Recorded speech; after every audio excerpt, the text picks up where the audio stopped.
wàláhì wà. tí ọba ti sí wà pọ̀sẹ́sìn.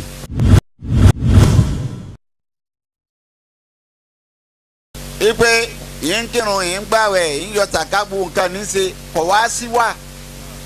yìí wàá máa mú fún ọlẹ́yọ kọ̀ọ̀kan látòrí irun àtàwẹ̀ àti sàká àti hajj gbogbo ẹ̀ pátápátá tí ò bá sí torí wà ni kò sí wọn.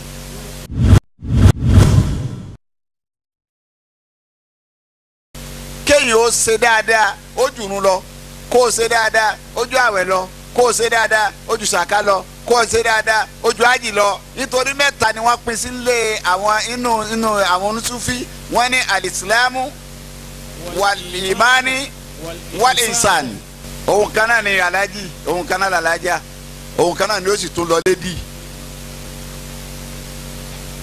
òun kan náà ni ó pàtẹ́wọ́ yóò lomi ti bẹ̀rù lọ́tà ìgbàgbọ́ ni ò sí lérí tí ń ṣe nǹkan forí lulẹ̀ lásán ni.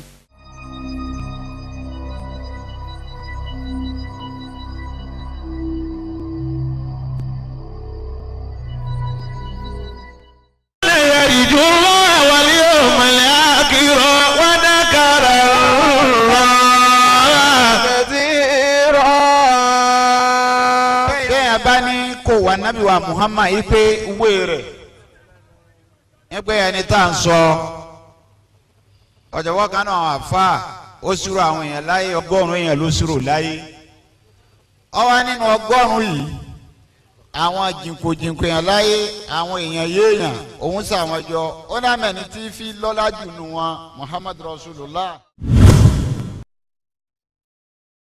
a máa péjọ láti máa ṣèrántí ànábì a máa péjọ láti máa dárúkọ ànábì a máa péjọ láti máa ṣẹ̀yìn ànábì wa Muhammad sallallahu alayhi wa sallam. àwọn tọ́lọ̀ ń dá máa ànábì pọ̀ àmọ́ àwọn kankan bẹ lára ànábì tó pé ó tún fẹ́ lé inú ẹ̀ níwà ànábì níwà inú ẹ̀ ní sùúrù. Karuna inú ìjọ Musa ni. Inna Karuna kana min qaumi Musa. Ìjọ Musa ni Karuna wà. Fabaqa alayhi. A ti lè mọ̀ wá téèyàn ó wò àfi tó bá lówó lọ́wọ́. O lè mọ̀ wá téèyàn fẹ́ wò àfi tó bá dáa fún. O lè mọ̀ wá téèyàn fẹ́ wò àfi tó bá nípò. O lè mọ̀ wá téèyàn fẹ́ wò àfi tó bá ti síwájú. Obìnrin márùn-ún níbẹ̀ Abdulgani nìyí. Ọmọ mi mọ́kàn ti kún sí mi gbọ́ mi. Obìnrin àkọ́kọ́ òun lọ́mọdé. Obìnrin ìkejì òun ní díndín. Èyí tó sì kẹta òun láàrin ọlá. Ìfábẹ́là òun ló sì kẹrin. Ìyá rọ̀bọ̀tọ̀ òun ló sì karùn-ún wà láì gbọ́rọ̀ sí mi lẹ́nu láéláéláélá. Bẹ́ẹ̀ni o Sídíkù ọmọ Gàtá ọ̀rọ̀ inú tírà Sheikh Ádámù ni ó lágbára. Àgbéjúwe obìnrin márùn-ún tó ń tukọ̀ kádàrá yàwó ọkùnrin tá a bá fẹ́ wọn tán. Àlàyé obìnrin kọ̀ọ̀kan lẹ́ máa gbọ́nu eléyìí Sídíkù ò tún yá.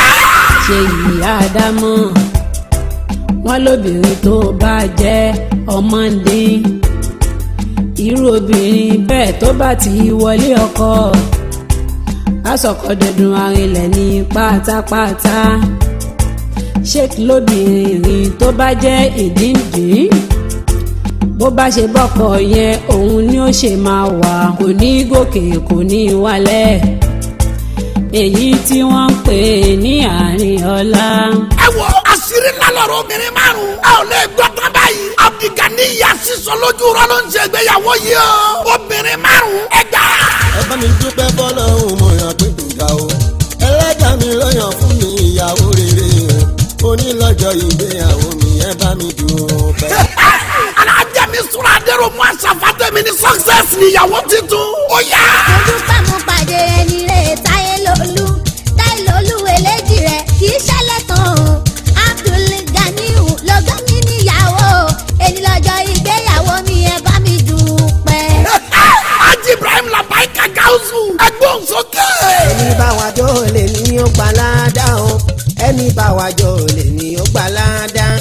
jójójó nítorí ọlọ́kọ ayọ̀yọ̀yọ̀ nítorí ìyàwó ẹni bá wa jó lè ní gbàládà.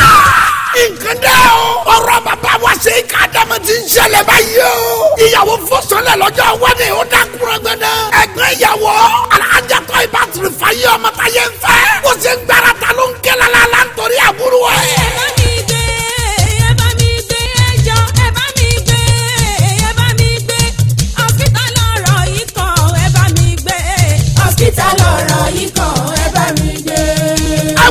àṣírí lálẹ́lẹ́ nínú ayé lọ́kọ̀ọ́láyà tó ti ṣe gbéyàwó àtàwọn tó ṣẹ̀ṣẹ̀ múra láti ṣe.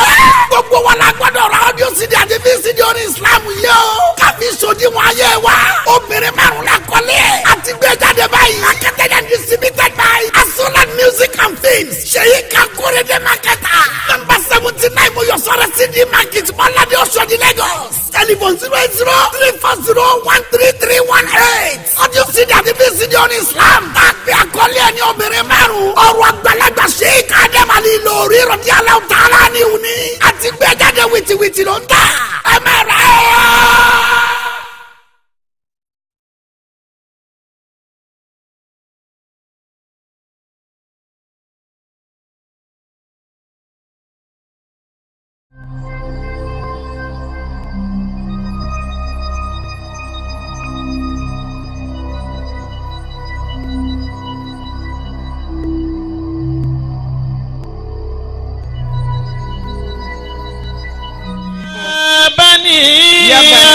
آدم قد أنزلنا عليكم لباسا يواري سواتكم وريشا ولباس تقوى ذلك خير ذلك من آيات الله لعلهم يذكرون.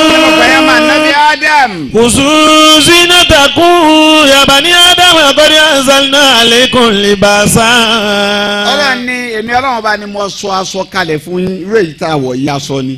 ìwárí sáwátìkún wárí ṣáàbánì آدم قد أنزلنا عليكم لباسا يواري سواتكم وريشا ولباس تقوى ذلك خير ذلك من آيات الله لعلهم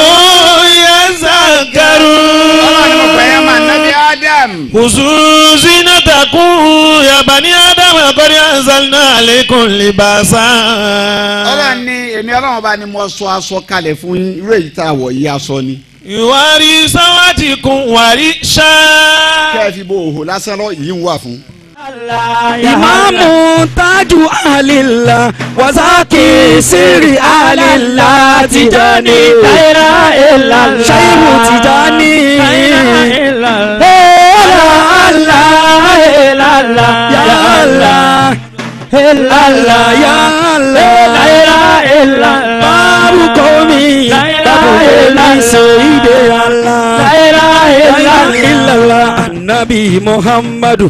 Allah Annabi Muhammad Ali Mustafa Annabi Muhammad Ali Mujtaba Annabi Muhammad Sayyidul Malaimi Annabi Muhammadu Muhammadu Annabi Muhammad Ejadi defa Annabi Annabi Muhammad Oyaju wasa Annabi Annabi Muhammad Annabi Muhammad Niyasi Annabi Muhammad Sayyidul Malaimi Annabi Muhammad Habibullahi Annabi Muhammad Nabiyullahi Annabi Muhammad Kalilullahi Annabi Muhammad Nimatullahi Annabi Muhammad Bikikullahi Annabi Muhammad Safiyullahi Annabi Muhammad Isibullahi Annabi Muhammad Siratullahi Annabi Muhammad Annabi Muhammad فأهلا أفهلا وسقيا أمن على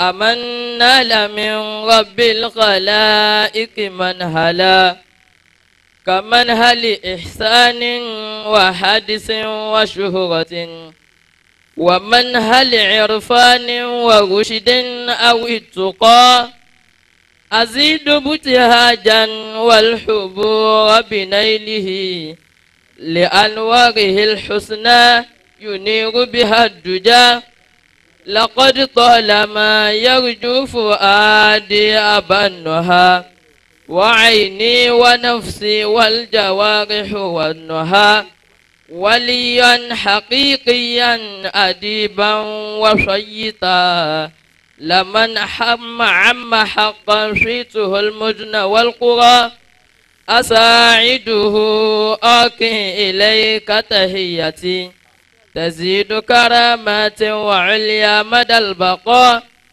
فلولا أخي قرض القصيدة فجأة لألفت ديوانا لترحيب من علا نرحبكم أهلا وسهلا ومرحبا حضوركم بل كونكم عندنا غنى فطول إلهي عمره وسعوده وشنه شرور الكائدين أو الردى وصنه شرور الكائدين أو الردى نرحبكم شيخي بأحسن من قراء بأفضل من أكل وغوث بلا مراء بأفضل من أكل وغوث بلا مراء.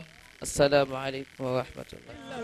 النبي محمد الله النبي محمد علي مصطفى النبي محمد المجتبى النبي محمد سيد الملايم النبي محمد محمد النبي محمد جادي دفع النبي النبي محمد وياجو وسع النبي النبي محمد النبي محمد نياسي النبي محمد سيد الملايم النبي محمد حبيب الله النبي محمد الله النبي محمد خليل الله النبي محمد نعمة الله النبي محمد النبي محمد صفي الله النبي محمد حسب الله النبي محمد صراط الله النبي محمد النبي محمد. yàní yí pé ọlọ́run rẹ̀ ànábì Muhammad mo búra. والضحى والليل إذا سجى. ìtọ́jà mẹ́tẹ̀ẹ̀tọ́ wá ṣiṣẹ́ kan náà ni pé.